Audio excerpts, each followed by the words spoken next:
Adanya lonjakan penumpang KRL faktanya sudah terjadi jauh sebelum PSBB transisi menuju normal baru diterapkan. Namun yang kerap mendapat sorotan hanya tertuju pada PT KCI selaku penyedia moda transportasi yang dinilai kurang sigap menyiasati membludaknya antrean penumpang sehingga melanggar aturan jaga jarak. Lalu apa strategi PT KCI menyambut lonjakan di hari pertama para pekerja kembali masuk kantor dan sejauh mana imbauan pengaturan jam masuk kerja untuk mengurangi penumpukan penumpang dilaksanakan. Untuk membahasnya, sudah terhubung melalui aplikasi Zoom, VP Corporate Communication PT KCI, Ane Purba. Selamat malam, Bu Ane. Selamat malam. Dengan Sofi, Bu, Kompas TV. Iya, Bu Sofi. Kita nanti juga akan bergabung melalui Skype dengan Ketua Bidang Advokasi Masyarakat Transportasi Indonesia, Pak Joko Setiowarno. Namun kami masih dalam proses untuk menghubungi Pak Joko. Saya ngobrol dengan Bu Ane dulu ya. Bu Ane, begini, minggu lalu kita sudah lihat ada penumpukan, baik dari stasiun-stasiun yang di area penyangga, misalnya seperti Bogor atau di tengah-tengah Jakarta. Waktu itu ada video beredar dari stasiun Juanda. Nah, kira-kira untuk besok, ini kan saya pribadi memperkirakan jumlahnya akan semakin banyak. Apa yang sudah dipersiapkan? Ya, jadi kami harus luruskan kembali. Jadi sebenarnya penumpukan bukan penumpukan ya, tetapi ini adalah antrian karena kita melakukan pembatasan-pembatasan untuk masuk di stasiun dan di atas KRL. Karena bagaimanapun kami harus bisa memastikan social distancing itu di atas KRL, yaitu dengan 74 penumpang. Apa saja kesiapan kami?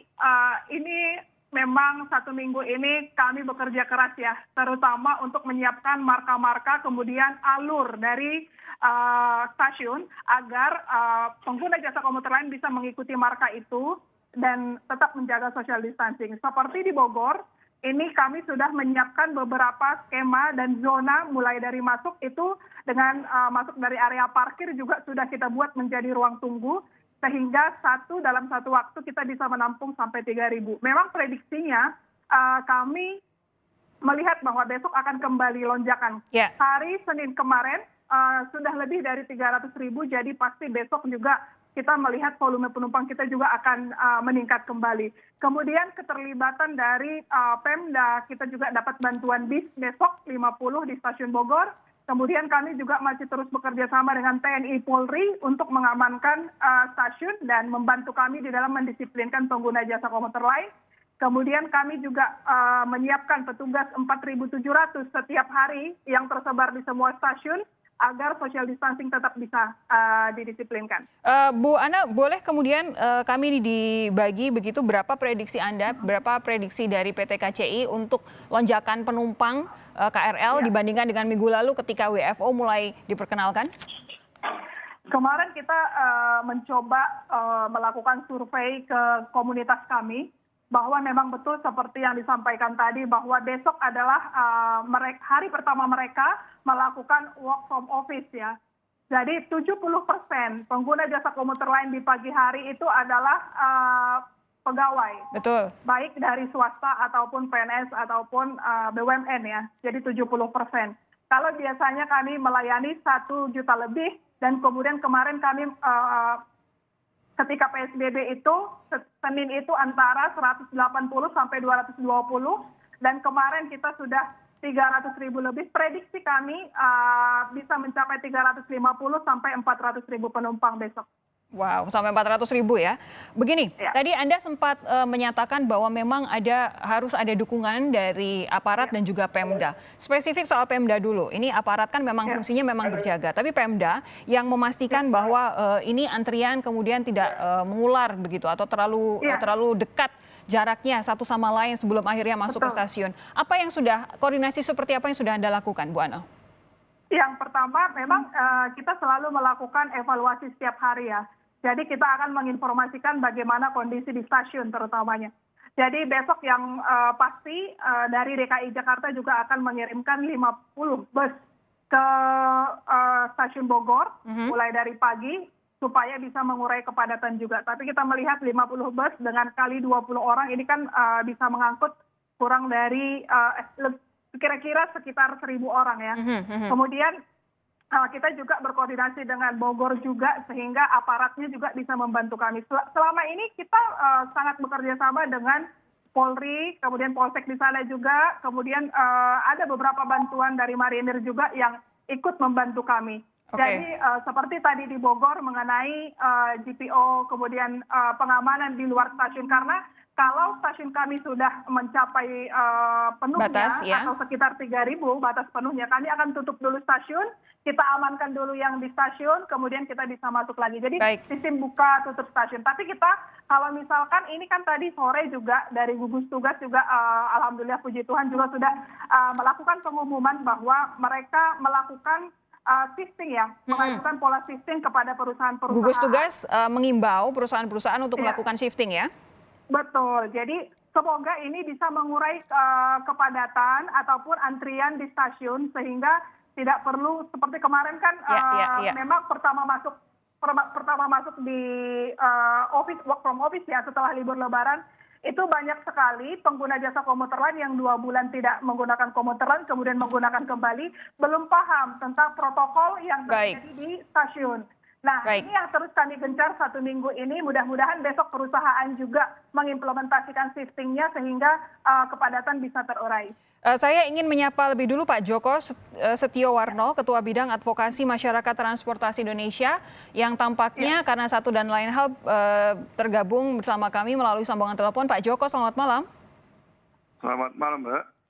Pak Joko, boleh saya tahu, kalau menurut Anda, kekhawatiran utama pada saat kemudian WFO, work from office, ini benar-benar kembali diberlakukan, apa kekhawatirannya, baik dari sisi penumpang maupun penyedia jasa transportasinya? Yang jelas itu kalau melihat datanya dari KRL yang minggu lalu itu, memang pada saat jam sibuk itu memang cukup tinggi ya penggunanya. Sehingga ini memang harus dilakukan penguraian penggunanya. Karena memang selama ini kan kita hanya bicara di hulunya saja ya, menyediakan, tapi kita lupa bahwa transportasi itu adalah kebutuhan turunan, jadi permintaan dari aktivitas ya, sehingga yang harus diatur tuh sekarang adalah dari hilir, ya. Jadi ini yang sebenarnya dari hulunya yang harus diatur, sehingga itu bisa nanti mengurai di hilirnya, itu. Ya, hulunya menurut Anda apa saja? Ya, kalau hilir selama ini kan hilirnya kita hanya bisa mengatakan pembatasan kapasitas dan sebagainya. Nah, kebetulan kemarin minggu lalu itu kan memang cukup tinggi gitu kan. Nah, padahal kalau dilihat dari kapasitas 50% katakanlah ya, total dalam sehari itu ya nggak sampai 50%. Artinya kalau lihat grafiknya pada saat jam sibuknya tinggi, habis itu dia menurun. Ya, kemudian kembali lagi sore hari pada saat pulang. Nah, pada saat jam sibuk itulah antara jam 7 jam 8 itu yang diatur. Makanya saya lihat hari ini tadi pagi tadi sore ada keluar aturan untuk mengurai jam kerja. Nah, menurut Anda sistem shifting itu bakal berperan besar tidak? Dampaknya besar tidak untuk mengurangi penumpukan sebelum kemudian masyarakat yang ingin menggunakan transportasi publik masuk ke dalam stasiun atau masuk ke dalam halte Transjakarta? Nah, sekarang dilihat pada jam sibuk itu yang banyak pekerja dari mana? Ada yang swasta, ada yang pemerintah. Kemarin kita diskusi katanya 75% itu bekerja, kemudian paling banyak adalah swasta. Nah, pemerintah paling mudah mengatur ya, mengatur jam kerja. Sekarang bagaimana yang swasta itu harus sama juga gitu. Nah, itu yang harus kita atur. Artinya di sini gugus tugas selain mengatur yang ASN juga bisa mengatur pekerja swasta itu, sehingga nanti jam kerjanya juga ada. Jam kerja juga salah satu ya, bisa juga mungkin dengan cara yang sebelumnya. Jadi orang masih ada yang bekerja di rumah, sebagian itu bisa diatur sedemikian rupa. Oke, kalau kemudian nanti ini kan bentuknya kan kalau untuk PNS lebih mudah seperti tadi yang Anda bilang, lebih mudah untuk dikendalikan. Tapi kalau swasta kan tidak bisa dipaksa begitu kan, harus ada imbauan, harus ada komunikasi yang terus-menerus. Tapi andaikan kemudian imbauan untuk mengadakan jadwal kerja shifting ternyata tidak banyak didengar oleh perusahaan-perusahaan swasta. Kira-kira menurut Anda, Pak Joko, apa yang kemudian harus dilakukan oleh pemerintah dan juga PT KCI untuk saat ini sebagai penyedia transportasi? Saya kira ini bukan domainnya di perhubungan lagi, apalagi sebagai operator ya. Tentunya ini kan ada gugus tugas. Betul, betul. Nah, gugus tugas yang harus nanti menunjuk katakanlah kalau buat aturan harus lewat gugus tugas atau dia mempunyai wewenang berikan kepada Kementerian Tenaga Kerja umpamanya. Oke. Ya, itu dilakukan. Kalau memangnya tidak mau ya sudah pilihannya dia mengatur jam kerjanya atau dia mengangkut sendiri. Nah, itu nanti ada aturan lain juga. Ini berapa persen mungkin nanti bisa juga kalau dia mau berangkat tersedia buat yang swasta berapa orang umpamanya gitu. Masih bisa dilakukan cara lain lagi. Jadi memang harus ada kerjasama lintas lembaga begitu ya untuk memastikan bahwa tidak ada penumpukan penumpang sebelum masuk ke stasiun ataupun halte karena memang besok rata-rata sudah WFO kembali ya Pak ya? Ya, ini memang kalau saya lihat penentuannya kan agak pendek ya. Mudah-mudahan besok sudah bisa ada sistem kerja seperti itu ya sehingga tidak mengganggu pada saat jam sibuk tadi. Oke, Ya. ini kan yang namanya PSBB, lalu saat ini PSBB transisi, otomatis penyedia moda transportasi harus mengurangi kapasitas jumlah penumpang. Apakah kemudian ada imbas pada pemasukan? Akan saya tanyakan kepada Ibu Ana sesaat lagi. Tetap bersama kami di Sapa Indonesia Malam.